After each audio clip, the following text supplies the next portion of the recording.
Summer 1457. An Ottoman army, 80,000 soldiers strong, crossed into Albania with absolute certainty. They had siege towers, war elephants, cannons that had shattered the walls of Constantinople itself. And for 3 months, they found nothing. No fortresses under siege, no armies forming battle lines, no resistance they could see, just abandoned villages, scorched fields, and silence so complete it felt deliberate. The Ottomans were hunting an enemy that refused to exist. Supplies dwindled. Disease spread through the camps. Soldiers began deserting in the night. What started as a conquest became something else. A slow unraveling in a land that seemed to swallow armies whole. And then, on September 2nd, when the Ottoman commanders finally believed the threat had dissolved, the mountains came alive. What happened next wasn't just a defeat. It was the kind of humiliation empires spend centuries trying to forget. This is the story of how one man armed with nothing but patience and intimate knowledge of his enemy's pride turned the most powerful military force on earth into a case study in strategic frustration. And it starts with a boy who was supposed to become the empire's perfect weapon. If you've ever wondered why certain histories disappear while others dominate, you're in the right place. The forgotten tortures excavate what the world buried. Missionary letters, Ottoman archives, forgotten testimonies. Every like, every subscription exposes another humiliation. Empires tried to erase 1443. 20 years before the trap closed, a child maybe 8 years old walks through the gates of the Ottoman imperial court in Ada. His name is Gurj Castriati, son of an Albanian lord. And he's been taken, not kidnapped, traded. This was the Devshirme system, a policy so methodical it barely qualified as cruelty. The Ottomans would identify the sons of conquered nobility, offer their fathers a choice that wasn't really a choice, and absorb the children into the empire's military machinery. The logic was elegant. Turn your enemy's heirs into your most loyal generals. For 2 decades, it worked flawlessly with Gurj. He was placed in the palace schools where the empire trained its future commanders. He studied military engineering, cavalry, tactics, logistics, siege warfare. He learned Ottoman, Turkish, Persian, Arabic. He converted to Islam and took a new name. But more importantly, he learned how the empire thought. He learned that Ottoman strategy relied on a single overwhelming principle: shock en masse. Assemble a force so large that resistance feels irrational. Move so fast that enemies panic before they can organize. Create the impression that opposition is futile. And then watch most conflicts resolve themselves before a single arrow is fired. The system worked because most enemies believed in it. By his mid-knees, G, now called Skanderbeg, Lord Alexander, was commanding Ottoman armies. He led successful campaigns in Anatolia and the Balkans. His reputation reached the Sultan's inner circle. His commanders praised his discipline, his tactical precision, his loyalty. And then in November 1443, during a messy skirmish against Hungarian forces near Skanderbeg, and 300 Albanian cavalry under his command simply left. No announcement, no dramatic speech. One moment, they were part of the Ottoman line. The next, they were gone. The empire had spent 20 years sharpening a weapon, teaching it every vulnerability in their system, every pattern in their thinking, every assumption they made about loyalty and control. And now that weapon was walking away, carrying 2 decades of their secrets with him. What Skang understood, what the Ottomans would take years to realize, was that the Devshirme system had a fatal flaw. It assumed that loyalty could be manufactured through education and opportunity. It assumed that a boy taken from his family would forget where he came from. But Skanderbeg never forgot. He just learned to hide that memory behind perfect obedience until the moment obedience was no longer useful. The Ottomans had created their own enemy. They had given him access to their war rooms, their strategy sessions, their internal debates about where the empire was strong and where it was brittle. They had shown him how decisions moved through the command structure, how supplies were allocated, how intelligence was gathered and analyzed. And most critically, they had taught him to think like an Ottoman general, which meant he knew exactly how an Ottoman general would respond to any given situation. This wasn't just defection. This was the exploitation of a systemic vulnerability the empire didn't know it had. The Ottomans had built a machine for turning conquered children into loyal commanders. But they had never considered what would happen if one of those commanders decided the machine itself was the enemy. Skanderbeg didn't just reject the empire. He understood it so completely that rejection became a form of weaponized knowledge. What happened next reveals something essential about how Skanderbeg operated. He didn't attack the Ottoman fortress at Crera. He walked through the front gate. Skanderbeg had spent years inside Ottoman administrative systems. He knew how orders moved, what documents were sealed, how governors verified commands. So he forged a letter.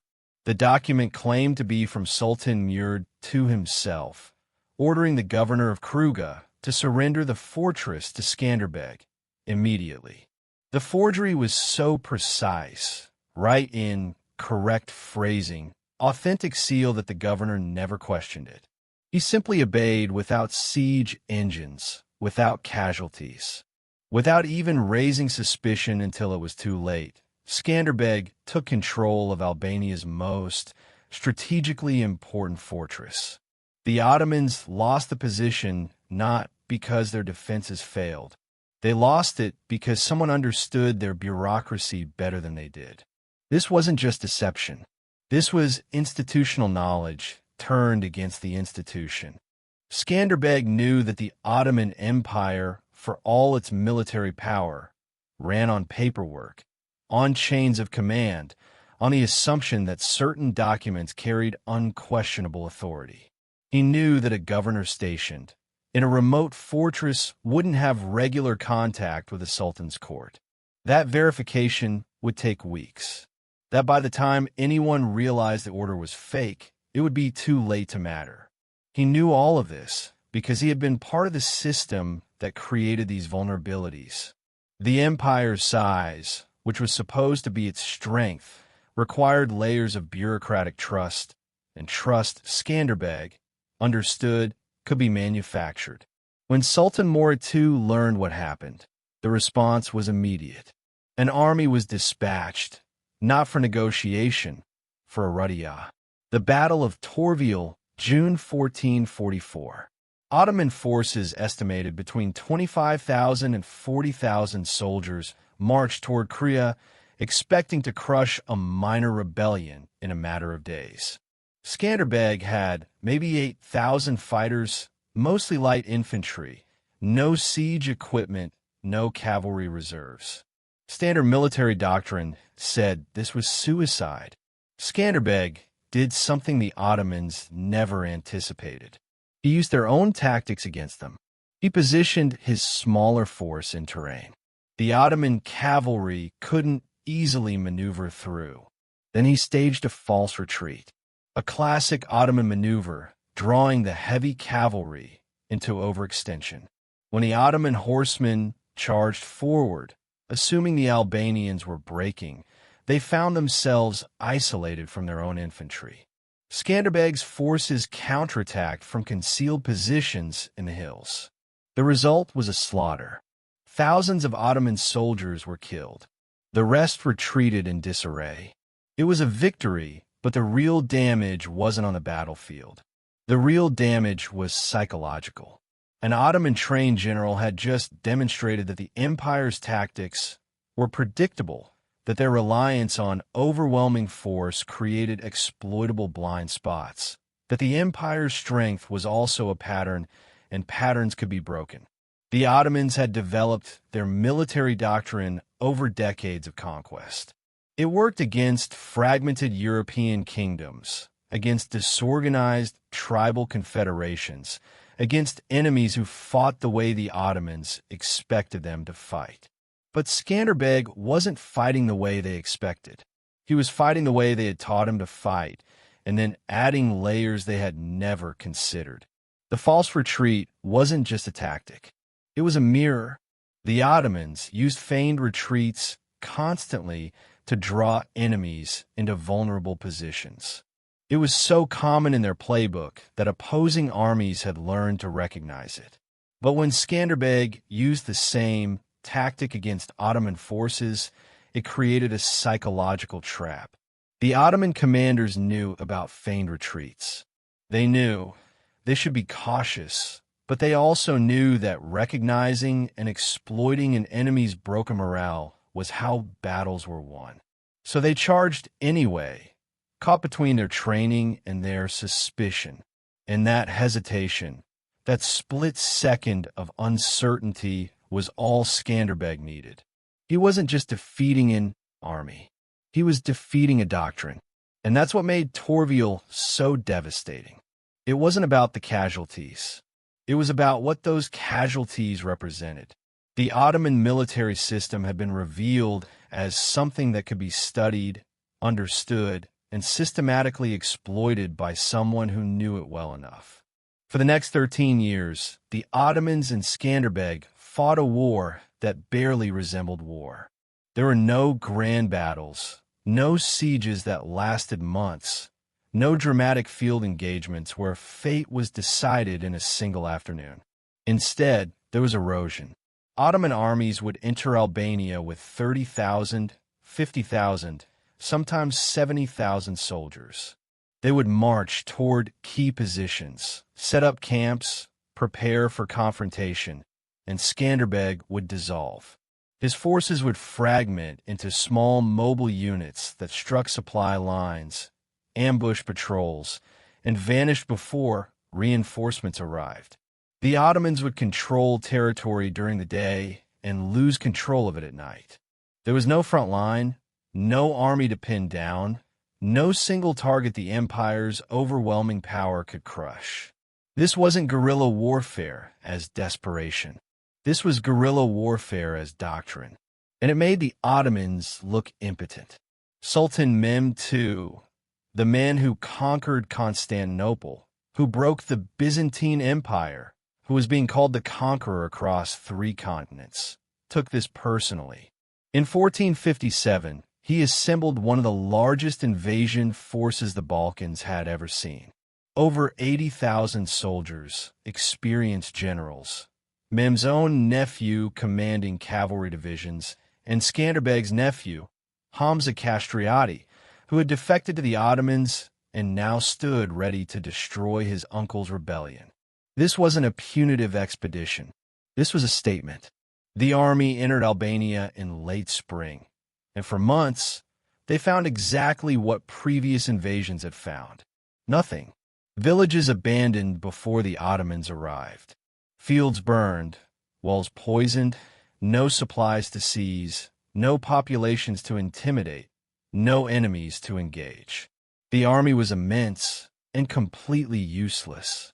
Soldiers began dying from disease, from hunger, from the psychological weight of marching through a land that felt hostile in its emptiness.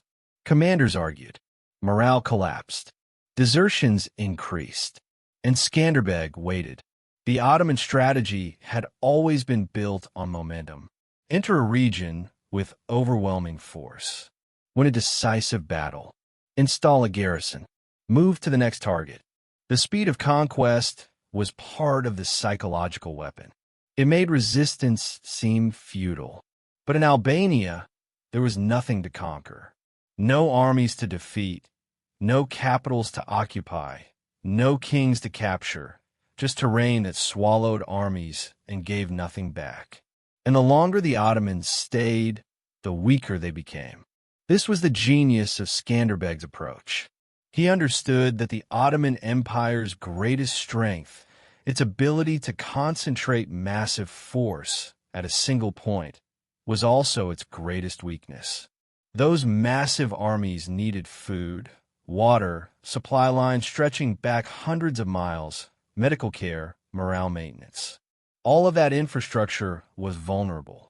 And in mountainous terrain where visibility was limited and locals knew every path, every cave, every water source, that vulnerability became fatal. The Ottomans weren't just fighting an army. They were fighting geography, climate, logistics, and time. Every day they stayed in Albania without achieving a decisive victory was a day their soldiers grew weaker. Their supplies ran lower. Their commanders more frustrated. Skanderbeg didn't need to win battles. He just needed to make sure the Ottomans couldn't win them either. And in that stalemate, in that refusal to give the empire what it needed, he was destroying something more valuable than territory. He was destroying confidence. The Ottoman military system was built on the assumption that problems could be solved with sufficient force, that resistance would break when confronted with overwhelming power, that fear and shock would do most of the work before a single soldier engaged. But Skanderbeg wasn't afraid. His forces weren't shocked. They were patient. And patience, it turned out, was something the Ottoman system had no answer for. By the summer of 1457, the invasion was collapsing under its own weight. Soldiers were deserting. Supplies were running out. The army that was supposed to erase Skanderbeg's rebellion was instead being erased by it. Slowly, invisibly, through 1,000 small failures that never resulted in a battle, the Ottomans could win or lose. By late August 1457, Ottoman commanders made a decision. The rebellion was over. Skanderbeg's forces hadn't been seen in weeks. No raids, no ambushes, no resistance at all. The logical conclusion: the Albanians had fled, dispersed, given up. So the Ottoman army set up camp on a wide-open plain near Ujabada. It was a textbook position. Flat terrain, good visibility, easy to defend. The kind of place where a massive army could rest, resupply, and prepare for the march home. For the first time in months, the Ottomans relaxed. That was the mistake. September 2nd, 1457. Dawn. Skanderbeg's forces, which had never disbanded, only hidden, launched a coordinated assault from the surrounding high ground. Multiple strike points, simultaneous attacks, forces hitting the Ottoman camp from directions that shouldn't have had Albanian fighters in them. The Ottomans weren't prepared for combat. Many were still sleeping. Weapons weren't distributed. Command structure was fragmented. What followed wasn't a battle. It was a massacre. Albanian cavalry tore through the Ottoman flanks. Infantry units collapsed under pressure from fighters who knew the terrain, who had spent months preparing for this exact moment. Hamza Castrioti, Skanderbeg's own nephew, the defector who was supposed to lead the empire to victory, was captured alive. Skanderbeg didn't execute him immediately. That would have been simple. Instead, Hamza was imprisoned, publicly humiliated, sent as a message. By the time the sun set, the Ottoman invasion force was shattered. Casualty estimates vary, but sources suggest between 15,000 and 30,000 Ottoman soldiers were killed or captured. The survivors fled in chaos. Mehmed II, the conqueror of Constantinople, had been handed one of the most embarrassing defeats of his reign. And it wasn't because he was outfought. It was because he was outweighted. The trap at Ujabada worked because Skanderbeg understood something fundamental about how armies think. After months of frustration, after chasing an enemy that refused to appear, after losing soldiers to disease and desertion rather than combat, the Ottoman commanders needed to believe the campaign was over. They needed a narrative that made sense, that allowed them to return home without admitting complete failure. And Skanderbeg gave them that narrative. He disappeared completely, stopped all raids, pulled back every visible force, let the Ottomans believe what they wanted to believe, that the Albanians had finally broken, that the rebellion had dissolved under pressure. And then when that belief had settled into certainty, when the Ottoman army had relaxed into the comfortable assumption that danger had passed, he struck. This wasn't luck. This was psychological warfare conducted over months. Skanderbeg had spent the entire summer training his forces to wait, to stay hidden, to resist the urge to harass Ottoman patrols even when opportunities presented themselves. Because he knew that the real opportunity wasn't any individual ambush. It was the moment when the Ottomans stopped looking for him, when they transitioned from combat readiness to the administrative mode of wrapping up a campaign. That transition, that psychological shift, created a window of vulnerability, and Skanderbeg had spent months engineering that exact window. The attack itself was a demonstration of coordination that shouldn't have been possible for a force that was supposed to be scattered and demoralized. Multiple units striking simultaneously from different directions meant that Skanderbeg had maintained command and control even while invisible, that his forces had been positioned, supplied, and briefed without the Ottomans noticing any of it. The Ottoman scouts had reported empty mountains, and they were right. The mountains were empty of visible threats, but Skanderbeg's forces were there, camouflaged, disciplined, waiting for a signal that would only come when the conditions were perfect. The casualties at Ujabada were devastating, but the real damage was reputational. Mehmed II had conquered Constantinople. He had broken the Byzantine Empire. He had defeated Crusader armies. And now he had been humiliated by a regional warlord in a conflict that wasn't supposed to last more than a few months. The empire's enemies noticed. Christian kingdoms in Europe, who had spent decades terrified of Ottoman expansion, suddenly saw a crack in the facade. Skanderbeg symbolized not because he won a single battle, but because he had demonstrated that the Ottoman military machine could be frustrated, exhausted, and embarrassed if he refused to fight on their terms. That the empire's size could be turned into a liability. That patience and terrain knowledge could neutralize numerical superiority. After Ujabada, something changed. The Ottoman Empire didn't just want to defeat Skanderbeg. They needed to erase what he represented. Mehmed II personally led multiple invasions. He brought the same siege cannons that destroyed Constantinople to the walls of Korea, massive bombardments, prolonged sieges, attempts to starve the Albanians into submission. None of it worked. Even when the Ottomans held territory, they couldn't hold it securely. Supply convoys were raided, garrisons were ambushed. Every victory required such overwhelming force that it became unsustainable.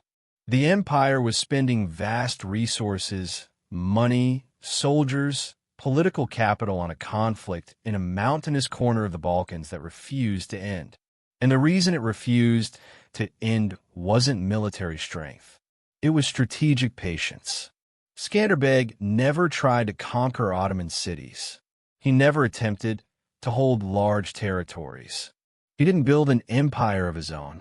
He just made sure the Ottomans couldn't build theirs in Albania for 25 years. When Skanderbeg died in 1468 from illness, not in battle, the Ottomans finally managed to absorb Albania into their empire. But the cost was staggering. Decades of campaigns, thousands of soldiers, entire generations of commanders who learned that overwhelming force doesn't matter if your enemy refuses to let you use it. The humiliation wasn't in any single defeat. It was in the fact that the Ottoman Empire, the most powerful military force of the 15th century, had been dragged into fighting one man's war on his terms for a quarter century and never found a way to make him stop. The question that haunted Ottoman strategic planning for decades afterward wasn't about tactics. It was about something more fundamental. How do you defeat an enemy who won't give you the kind of fight you're built to win? The Ottoman military system was designed for specific scenarios. Field battles where numerical superiority mattered. Sieges where superior artillery could break walls.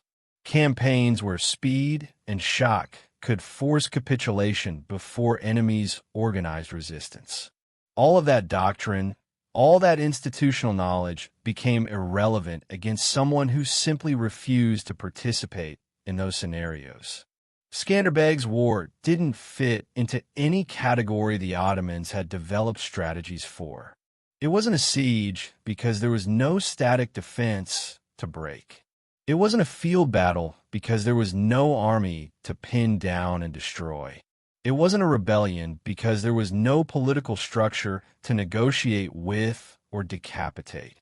It was something else entirely, a sustained refusal, a conflict defined, not by what Skanderbeg did, but by what he wouldn't allow the Ottomans to do.